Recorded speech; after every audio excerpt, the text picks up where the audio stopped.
शुभ प्रभात। तो मैं हिंदी का विषय अध्यापक और कक्षा 12 का हिंदी का पाठ्यक्रम हम प्रारंभ कर रहे हैं, जिसमें हमारा जो पहला पाठ है पद्य में, वो हरिवंश राय बच्चन के द्वारा लिखित उनकी आत्मकथा है और उसको हम प्रारंभ कर रहे हैं। उसको प्रारंभ करने से पहले लेकिन थोड़ा सा जान लेते हैं हरिवंश राय बच्चन जी के बारे में, क्योंकि किसी भी लेखक के द्वारा जो उसकी रचना रची गई होती है उस पर उसके व्यक्तित्व का बड़ा प्रभाव पड़ता है, उसके दृष्टिकोण का बड़ा प्रभाव पड़ता है। इसलिए किसी भी रचना को पढ़ने से पहले थोड़ा सा रचनाकार के संदर्भ में भी जानना बड़ा आवश्यक होता है। तो हरिवंश राय बच्चन, वर्ष 1907 में इनका जन्म प्रयागराज में हुआ और इनकी मृत्यु 2003 मुंबई में हुई। बचपन का नाम या इनके उपनाम जो हैं वो है बच्चन। जनता के बीच का कवि कहा जाता है इनको, क्षयी रोमांस का कवि या हालावादी कवि भी कहा जाता है। हालावाद शराब या मदिरा से संबंधित इनकी रचनाएं हैं, तो उस पर इन्होंने विशेष रूप से काम किया था। और इनकी उत्कृष्ट साहित्यिक रचनाओं के लिए, जिनमें कि मधुशाला, मधुबाला, मधुकलश जो कि निशा निमंत्रण बड़ी प्रसिद्ध रही है, और न केवल भारतीय बल्कि इन्होंने अनुवाद भी किया है, कुशल अनुवादक भी रहे हैं ये अपने समय के। तो इसके लिए बहुत सारे इनको पुरस्कार भी दिए गए हैं। दो चट्टानें इनकी एक प्रमुख रचना रही है, जिसके लिए 1968 ईस्वी में इनको साहित्य अकादमी पुरस्कार दिया गया। सोवियत लैंड नेहरू पुरस्कार से इनको सम्मानित किया गया। एफ्रो एशियाई सम्मेलन का कमल पुरस्कार इनको दिया गया और बिरला फाउंडेशन ने इनकी आत्मकथा के लिए सरस्वती सम्मान इनको दिया। वर्ष 1976 ईस्वी में साहित्य व शिक्षा के क्षेत्र में अतुलनीय योगदान के लिए इनको भारत सरकार द्वारा पद्म भूषण की उपाधि से सम्मानित किया गया। तो हरिवंश राय बच्चन को हालावाद का प्रवर्तक और हिंदी का बायरन भी कहा जाता है। और हिंदी साहित्य में छायावाद एक दौर आता है और उसके बाद के ये कवि माने जाते हैं, और उत्तर छाया इनके काव्य के आधार पर, रचनाओं के आधार पर इनको उस वर्ग में रखा जाता है। और यहाँ जो इन्होंने अपनी दो रचनाएं, आत्म परिचय और निशा निमंत्रण, इनके द्वारा जो यहाँ पर लिखा गया है, तो इसके ऊपर हम थोड़ा सा यहाँ पर देखने का प्रयास करते हैं इसके अर्थ को। आत्म परिचय।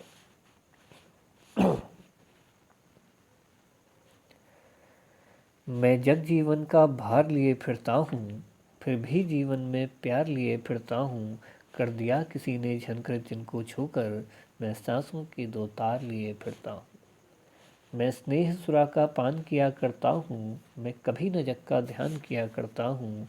जग पूछ रहा उनको जो जग की गाते, मैं अपने मन का गान किया करता हूँ। अब प्रारंभ से इसको देखने का प्रयास करते हैं, पैराग्राफ दर पैराग्राफ। तो आत्मपरिचय यानी कि अपने को अभिव्यक्त करने का एक माध्यम यहाँ पर बनाया है हरिवंश राय बच्चन जी ने। और क्योंकि साहित्यिक दृष्टिकोण है, तो वो यहाँ पर कहना चाह रहे हैं कि मैं जग जीवन का भार लिए फिरता हूँ। एक साहित्यकार होने के नाते, एक जिम्मेदार साहित्यकार होने के नाते उनका क्या कर्तव्य है, क्योंकि साहित्य का ये कर्तव्य माना जाता है, एक धर्म माना जाता है कि साहित्य का सृजन केवल आनंद के लिए ही नहीं होना चाहिए। ऐसा माना जाता है उस साहित्य के अंतर्गत जो होता है वो समाज की मनोवृत्तियों का बिंब प्रदर्शित होना चाहिए, यानी कि समाज को प्रदर्शित करने वाला वो साहित्य होना चाहिए। इसलिए कवि यहाँ पर कह रहा है कि मैं जग जीवन का भार लिए करता हूँ, यानी कि मैं इस समस्त संसार का, इस समस्त जगत का और अपने जीवन का और समस्त जीव जंतु का, समस्त जीव जगत का भार अपने कंधों पर लेकर फिर रहा हूँ। अपने कंधों पर लेकर फिरने का कहना है, तात्पर्य है कि अपनी लेखनी, अपने साहित्य के माध्यम से वो एक उन चीज़ों को अपने लिए आत्मसात कर रहे हैं और उनके प्रति जवाबदेह हैं। तो वो कह रहे हैं कि मैं जग जीवन का भार लिए फिरता हूँ, फिर भी जीवन में प्यार लिए फिरता हूँ। और इतने सब विरोधाभासों के बावजूद, क्योंकि आपके इर्द गिर्द समाज में जिस प्रकार की घटनाएं घटित हो रही हैं, तो एक कुशल साहित्यकार के नाते, एक योग्य साहित्यकार के नाते, एक उत्कृष्ट साहित्यकार के नाते आपने उन चीज़ों को यथार्थ चित्रण उसी प्रकार से करना है। इसके साथ साथ आप लोगों ने जो है इस प्रकार की मनोवृत्तियों को ध्यान में रखना है जो कि नैतिकता पर केंद्रित हो। तो उन सबको यहाँ पर प्रदर्शित करने का प्रयास किया गया। वो कह रहे हैं लेकिन इन सब के बावजूद भी फिर भी जीवन में प्यार लिए फिरता हूँ। इन सब में व्यस्तता के बावजूद भी मैं जीवन का एक मूल मंत्र नहीं भूलता हूँ, और वो है प्रेम। यानी कि आपस में किसी प्रकार का द्वेष और बैर भाव नहीं रखता हूँ। कर दिया किसी ने झनकर जिनको छूकर, मैं सांसों के दो तार लिए फिरता हूँ। वो कह रहे हैं कि किसी ऐसे व्यक्ति के द्वारा, यहाँ पर स्पष्ट नहीं किया है कि वो कौन है, तो वो हो सकता है कि उनकी प्रेमिका हो, उसके लिए उन्होंने कहा हो, या हो सकता है कि जीवन में कोई ऐसा व्यक्ति हो जो उनके हृदय के बड़ा निकट हो, जिसकी किसी बात से उनके हृदय में उस बात को आह्लादित कर दिया हो, उसको बड़ा प्रचंड तरीके से प्रभावित कर दिया हो। या हो सकता है किसी घटना को देखकर वो इस प्रकार के भावों को अनुभव कर रहे हैं। कर दिया किसी ने झनकर जिनको छूकर, मैं सांसों के दो तार लिए फिरता हूँ। यानी कि सांसों के दो तारों से यहाँ पर जो सांकेतिक अर्थ बताने का वो प्रयास कर रहे हैं, एक तार है जन्म और एक तार है मृत्यु का। यानी कि जीवन के दो विभिन्न पहलुओं को यहाँ पर बताने का प्रयास कर रहे हैं कि इन दो तारों को, यानी कि दिल की गहराइयों के अंदर जो ये तार बसे हुए थे, इनको किसी ने बहुत ही गहराई से छूकर इनको झनकरित नहीं कि इनमें झनकार उत्पन्न कर दी है, इनको झकझोर कर रख दिया है ना। यानी कि वो घटना उनके हृदय में उतर गई है, बैठ गई है। तो ये बताने का यहाँ पर प्रयास कर रहे हैं। आगे की पंक्तियां हैं, मैं स्नेह सुरा का पान किया करता हूँ, मैं कभी न जग का ध्यान किया करता हूँ। जग पूछ रहा उनको जो जग की गाते, मैं अपने मन का गान किया करता हूँ। कवि कह रहा है कि मैं इन सब के बावजूद भी स्नेह सुरा का पान किया करता हूँ। हालावादी कवि कहते हैं, तो सुरा यानी कि शराब यहाँ पर कह रहे हैं। वो कह रहे हैं कि अपने आप को मस्त रखने के लिए, अपने आप को मग्न रखने के लिए इस भौतिक संसार में स्नेह रूपी सुरा का पान करना बड़ा आवश्यक है। यदि आप एक दूसरे से बैर और द्वेष, ईर्ष्या इस प्रकार के भावों में व्याप्त रखेंगे, तो आप कभी भी अपने आप को सुखी नहीं रख पाएंगे। तो वो कह रहे हैं, मैं क्या करता हूँ कि मैं स्नेह सुरा का पान किया करता हूँ। ऐसा नशा जिसके कि कोई दुष्प्रभाव नहीं होते हैं, जिसको जितना अधिक बांटो उतना अधिक प्राप्त होता है दूसरे से। तो वो कह रहे हैं कि मैं स्नेह सुरा का पान करके मस्त रहता हूँ, अलमस्त रहता हूँ। मैं कभी न जग का ध्यान किया करता हूँ, और उसके बाद मैं ये नहीं देखता हूँ कि संसार इस संबंध में क्या कहता है, क्योंकि संसार की जो प्रवृत्ति है वो किसी न किसी व्यक्ति के ऊपर, जो आपके इर्द गिर्द समाज में लोग होते हैं, वो कहीं ना कहीं कोई ना कोई बात करते रहते हैं। वो सामान्य सी बात है कि अगर आपके द्वारा कोई कार्य किया जाएगा तो उस पर दो प्रकार की टिप्पणियां मिलती हैं। कुछ उसके पक्ष में होते हैं, कुछ उसकी सराहना करते हैं, और कुछ उसकी अवहेलना करते हैं जो उसके विपक्ष में होते हैं। लेकिन इस पक्ष और विपक्ष के चक्कर में जो उस व्यक्ति के द्वारा किया गया कोई कार्य है, या आपके द्वारा किया गया कोई कार्य है, वो किस दृष्टिकोण से समाज के लिए उपयोगी सिद्ध हो सकता है, ये बहुत महत्वपूर्ण है। तो वो कह रहे हैं कि मैं अपने कार्य को बड़े आनंद के साथ करता हूँ, और उसके बाद स्नेह रूपी सुरा का पान करके मस्त रहता हूँ, और मैं फिर कभी नहीं सोचता कि लोग मेरे बारे में क्या कह रहे हैं या समाज मेरे बारे में क्या कह रहा है। मैं कभी न जग का ध्यान किया करता हूँ। जग पूछ रहा उनको जो जग की गाते। वो कह रहा है कि इस संसार में उसकी पूछ होती है जो उस संसार को पूछता है। अब इस संसार को पूछने से क्या मतलब है, क्योंकि मनुष्य एक सामाजिक प्राणी है, और यह समाज अनेक प्रकार के रीति रिवाजों, अनेक प्रकार की परंपराओं, मान्यताओं में बंधा हुआ है। और आज के दृष्टिकोण में भी अगर हम बात करें, 20वीं या 21वीं शताब्दी की हम बात करते हैं, वैज्ञानिक युग की अगर हम बात करते हैं, तब भी अनेक प्रकार की मान्यताएं, अनेक प्रकार के आडंबर, अनेक प्रकार की परंपराएं, तो ये सब आज भी चली आ रही हैं, जो कि समाज के द्वारा मान्य है या पाल्य है। तो वो कह रहा है कि उस समाज में उसी की जय जयकार होती है जो समाज के अनुरूप अपने आप को ढाल लेता है, जो उनकी परंपराओं, उनकी नीतियों, उनके विश्वासों को मान लेता है। जो उनका विरोध करने का प्रयास होता है, वो हमेशा जो है वो हे दृष्टि का पात्र होता है, और नीची नज़रों से देखा जाता है, उसको अस्वीकार कर दिया जाता है। तो वो कह रहा है, जग पूछ रहा उनको जो जग की गाते, मैं अपने मन का गान किया करता हूँ। लेकिन मैं इस बात से विचलित नहीं होता हूँ, और मैं अपने मन का गान, यानी कि जो मेरे मन में आता है, जो मेरे हृदय में बात आती है, मैं उसी को कहता हूँ, उसी को लिखता हूँ, और उसी को बोलता हूँ। मैं निज उर के उद्गार लिए फिरता हूँ, मैं निज उर के उपहार लिए फिरता हूँ। है यह अपूर्ण संसार न मुझको भाता, मैं स्वप्नों का संसार लिए फिरता हूँ। फिर हरिवंश राय बच्चन जी कहते हैं, मैं निज यानी कि अपने उर के उद्गार, यानी कि हृदय के उद्गार लिए फिरता हूँ। अभी हृदय के उद्गार किस प्रकार के हो सकते हैं? क्योंकि व्यक्ति का हृदय जो है वो बिल्कुल निष्कपट और निष्कलंक ऐसा माना जाता है कि दिल के अंदर अगर आपकी कोई बात आती है तो वो बिल्कुल स्वाभाविक है, उस पर प्राकृतिक है, वो कृत्रिम नहीं है, आर्टिफिशियल नहीं है ना। तो वो किसी के द्वारा बरगलाने पर नहीं आती है। तो वो आपके ऐसे उद्गार होते हैं जो आपके अंदर से प्रवाहित होते हैं, जन्म लेते हैं। तो वो कह रहे हैं कि मैं अपने हृदय के उद्गारों को, यानी कि उन भावों को प्रकट करता हूँ, है ना। मैं उन्हीं को लिखता हूँ, मैं उन्हीं को गाता हूँ। मुझे नहीं फ़र्क पड़ता कि दुनिया उसके बारे में क्या कहती है। मैं निज उर के उपहार लिए फिरता हूँ। अब निज उर के उपहार, वो क्यों कह रहे हैं इसको? क्योंकि उसी हृदय, और यानी कि हृदय से उत्पन्न जो नई नई विचार हैं, नई नई बातें हैं, नई नई वैचारिक जो उनकी सोच है, वो उपहार के रूप में इसलिए है क्योंकि अगर वो समाज के लिए किसी प्रकार से भी हम कहें कि सकारात्मक दृष्टिकोण या सकारात्मकता लेकर आगे बढ़ सकती है, तो वो प्रत्येक विचार एक उपहार के समान है। प्रत्येक ऐसा विचार जो व्यक्ति के मस्तिष्क या हृदय में उत्पन्न होता है और उससे किसी दूसरे जीव या जंतु या जगत का किसी प्रकार से भला होता है, तो वो उद्गार किसी उपहार के समान है आने वाले समाज के लिए। तो इसलिए वो कह रहे हैं कि मैं इस प्रकार के उद्गारों को उपहार के रूप में लिए फिरता हूँ। है यह अपूर्ण संसार न मुझको भाता, मैं स्वप्नों का संसार लिए फिरता हूँ, और यह अधूरा संसार मुझे पसंद ही नहीं है। अपूर्ण संसार क्यों है? क्योंकि व्यक्ति की लालसाएं असीमित हैं, उसकी महत्वाकांक्षाएं असीमित हैं।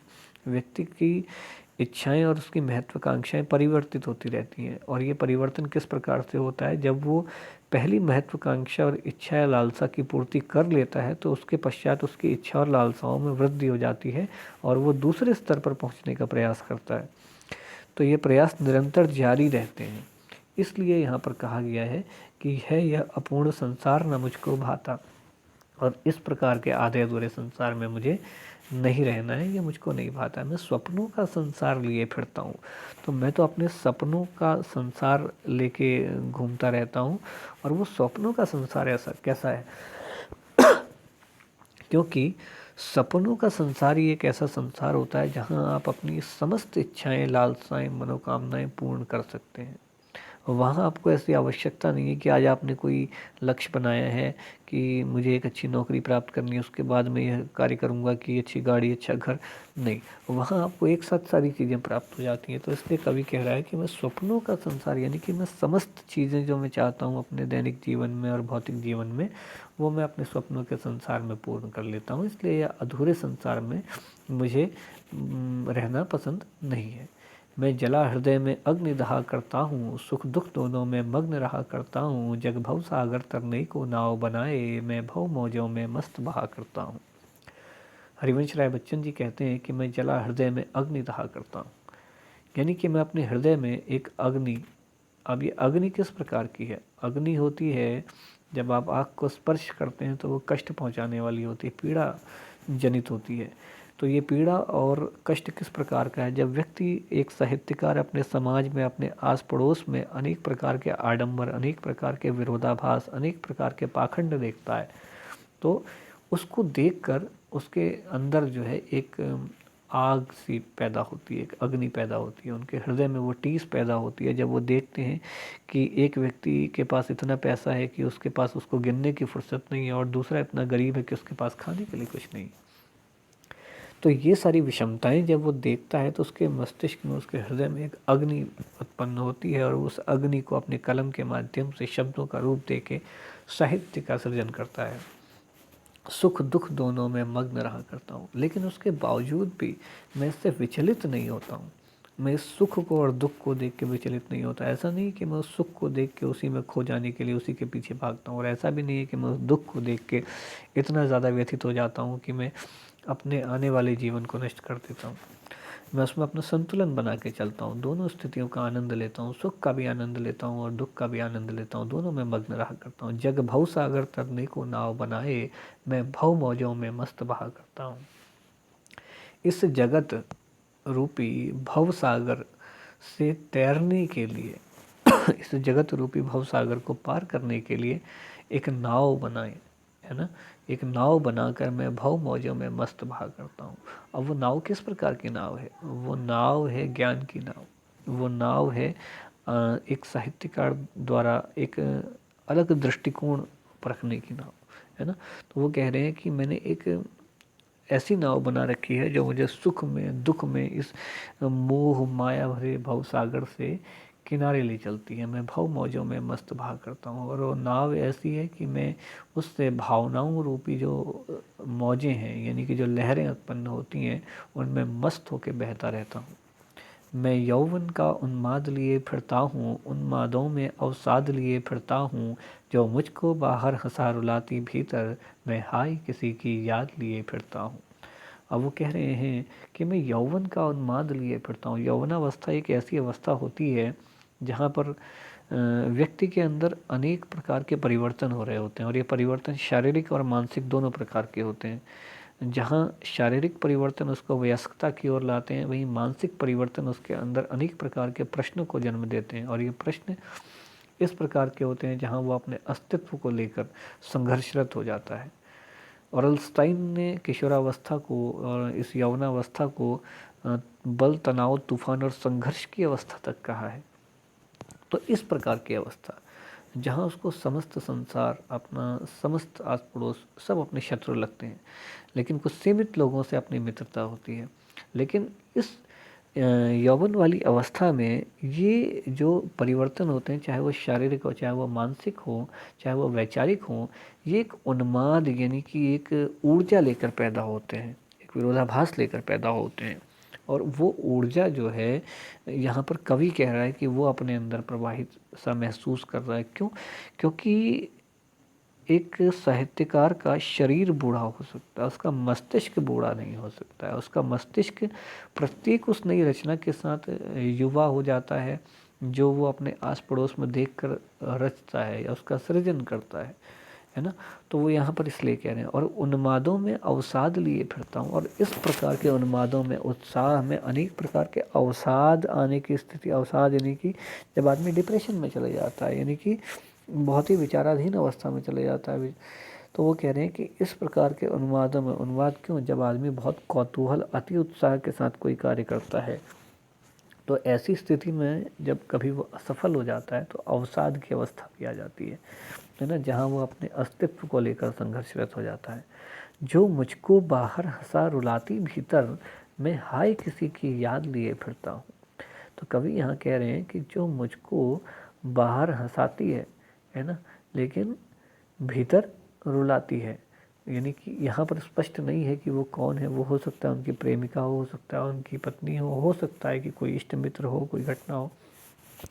तो वो यहाँ पर संभवतः कह रहे हैं कि ऐसी भी एक एक पक्ष, एक ऐसा भी है कि जहाँ मैं बाहर से तो हंसता हूँ लेकिन भीतर से रोता हूँ, मैं हाय किसी की याद लिए फिरता हूँ। और जब मैं उस यौवन अवस्था और उस अवस्था की बात करता हूँ तो मेरे अंदर वो याद जो है पुरानी जाग जाती है, और संभवतः यहाँ वो अपनी प्रेयसी के बारे में बात करने का प्रयास कर रहे हैं। और उससे क्या होता है कि मैं संसार के लिए तो हंसता हूँ लेकिन उसकी याद मुझे भीतर ही भीतर विचलित कर देती है। तो आज के लिए इतना ही। इसका शेष भाग हम दूसरी वीडियो में देखेंगे।